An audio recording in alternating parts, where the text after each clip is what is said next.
Joining me now is Senator and Doctor and old friend, Senator John Barrasso of Wyoming, and California Congressman Devin Nunes. Senator Barrasso, let's start with you. You're also a physician. Every time someone has an ache and pain on Capitol Hill, they call you up. So why not have Congress come back to ask some of these questions about the metrics that we're using, the studies that we're using, given what's at stake for our country if this shutdown goes on much past April 30th?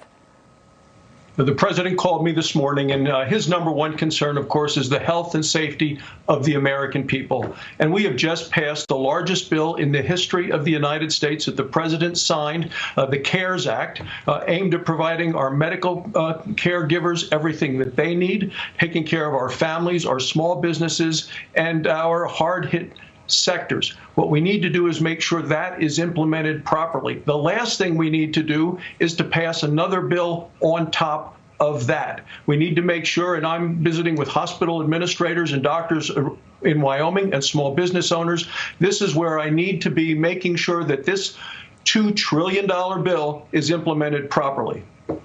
Congressman Nunes, you heard that during the pandemic of 1918, during World War II, Congress was in session almost continuously, very few breaks. And I know everybody wants to get home with their families, but I mean, we have Americans who are freaking out either from getting this disease, virus, or from losing their job and never getting it back.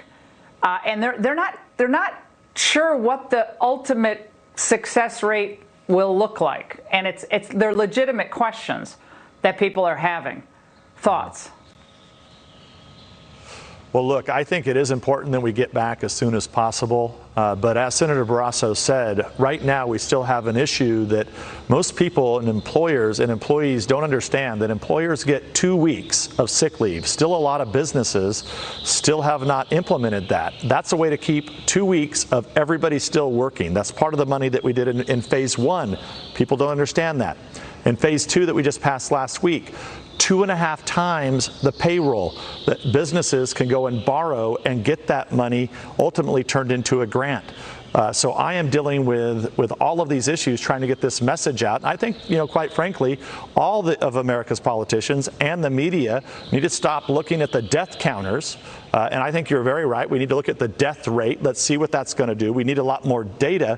But let's stop looking at the death counters and let's talk about how we can keep as many people employed as possible. That's the key right now, Laura, because if you don't, what you said earlier is correct. When you have people staying at home, not taking care of themselves, you will end up with a hell of a lot more people dying by other causes than you will by the coronavirus.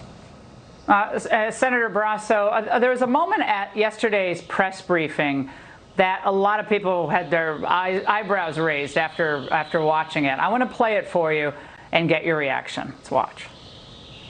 Roadmap also talks about doing GPS for social distancing, maybe following people's phones, and hotels for isolation for people, giving them free hotel rooms. Are those ideas that you're looking at? Well, the GPS, that's a very severe idea. I've been hearing about it, GPS. So what happens? A siren goes off if you get too close to somebody? That's pretty severe. But take a look. I just received it a little while ago. He sent it over.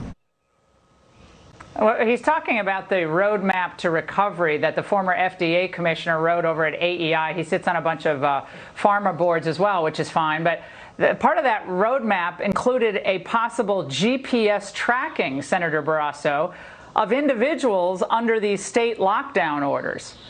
Do you support in any way the administration ever going even close to that? The president certainly didn't seem to believe that would be something we would require. Well, I agree with the president. No, I don't think we ought to go that way. Look, this coronavirus has impacted the lives and the livelihoods of so many. It should not impede on our liberties as American citizens. So I'd be opposed to what they're doing, what the recommendations. They're talking actually about doing that in Europe. That's been written about as well. I just can't imagine the American people would be willing to do that. I think the most important thing we could do, and you've been really good at pointing this out in terms of jumping ahead of this, is doing the kind of research that's being done with all of these different medicines. There are about 5 different medicines that are being tested not the old scientific double-blind, give them a sugar pill approach. See what is working in the field, even if it isn't a cure. These are medicines that are available and we know are safe because people have been taking them for years. And even if they don't give a full cure, if they can lessen the symptoms or get somebody back healthy sooner, I think that is going to be the breakthrough much sooner than a vaccine, which even the quickest vaccines can take 2 or 3 years to develop. Yeah, well, just back to that Gottlieb's roadmap that the White House, Fauci, and they're tight and they really rely on Gottlieb's advice. He basically says we can't go back to a normal life until we have a vaccine. That's basically what he says. That would be not going back to normal life, Congressman Nunes, for 12 months. Which if parents across the country are hearing that and workers, they're going to be showing up in Washington, even if y'all aren't here, okay? They're going to be coming to Washington to send y'all a message. Yeah, that's not going to work. I mean, look, the schools were just canceled out here in California, which is, way overkill. I mean, it's possible kids could have went back to school in 2 weeks to 4 weeks, but they just canceled the rest of the schools. So, look, I'm optimistic here. I think that the drugs that are on the market now, look how quick we were able to get this approved, this new malaria drug that you've been talking about every night.